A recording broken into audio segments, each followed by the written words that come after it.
We have a Wanderers stadium here which we're filming in. We have about 400 extras. On a real cricket match the stadium is filled with 33,000 people. So obviously we're going to use a number of techniques to create the crowd. One of the hard things for the digital guys to do is a situation like this where you've got a bunch of people sitting on the grass in standard cricket style with umbrellas and cooler boxes and beer and that kind of thing. So what we're doing here is using our available extras of 250 people or so and a bunch of props in order to make them appeal like something like 2,000 people over that grass section here at the Wanderers. And the way we're doing that is to shoot them in blocks. So what we'll do is we'll move them to the left-hand side over there, right-hand side rather. We'll shoot that from different heights with the camera, and then we'll move them into the center behind me, and then we'll move them onto the left-hand side where they currently are, and combine those three together. And then when the viewer watches, they're going to seamlessly see a large crowd there.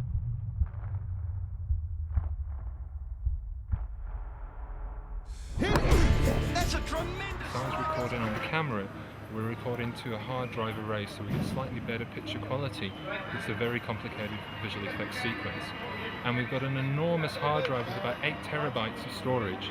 That's probably about sort of 150 normal computers, and we're recording the pictures to that.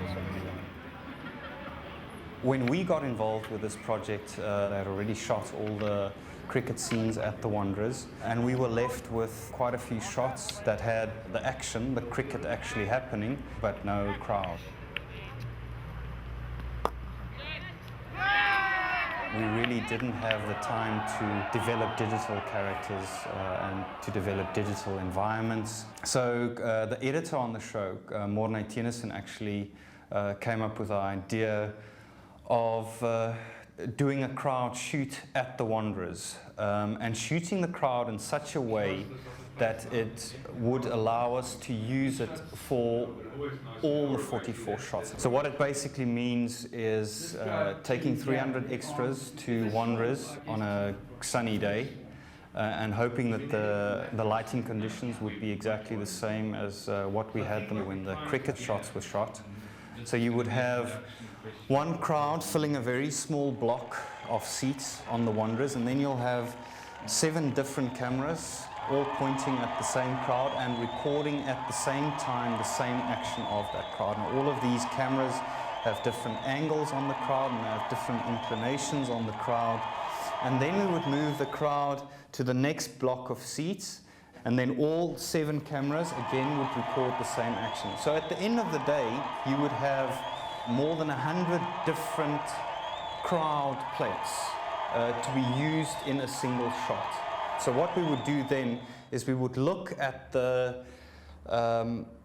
plate shot, the very first action plate shot of the cricketers that was shot months prior to our crowd shots. And then look through all the 255 different crowd plates that we shot, choosing the ones with the right camera angle and the right inclination of the camera to use to composite into the empty stadium, which then eventually became the stadium filled with 55,000 people.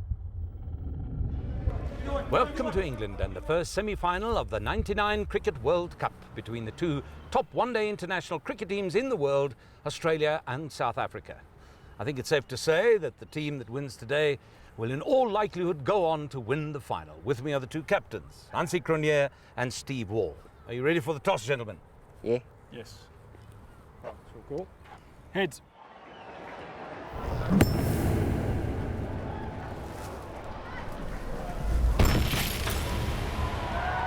Australia won the toss and elected to bat first. We pick up the action in the South African innings. Edgbaston is the stadium where the '99 World Cup semi-final happened between us and Australia. But we unfortunately were not allowed to actually shoot there. No production actually happened there. So we had to create a virtual stadium. And part of that solution was to shoot the actual the cricket, let's call it the cricket part of the shots. We actually shot at the Wanderers Stadium, and then to replace the stadium and the background, and then to put the crowd into a virtual stadium as well. So part of our crowd shoot that we did at the Wanderers with the 300 extras also had to allow for stadium shots in a stadium that doesn't really exist. So it was quite a tricky one. Is he gonna do it? The brief that we had was really to use as many elements as we could from the actual Edgbaston Stadium, but to make it look different. It had to look exactly like Edgbaston, but different. So that really meant that what France tried to do was to give it an English look. We had to sort of try and see if we could incorporate some English countryside elements, some very obvious other English cricket ground elements, and then to introduce just small little elements which would sell it as a particularly English environment. The small little chapels that you'll see in the back, and the rolling green countrysides, and the grey sky, obviously. And it's Fleming in again. 3 deliveries to come. Kalu's another man of the moment is facing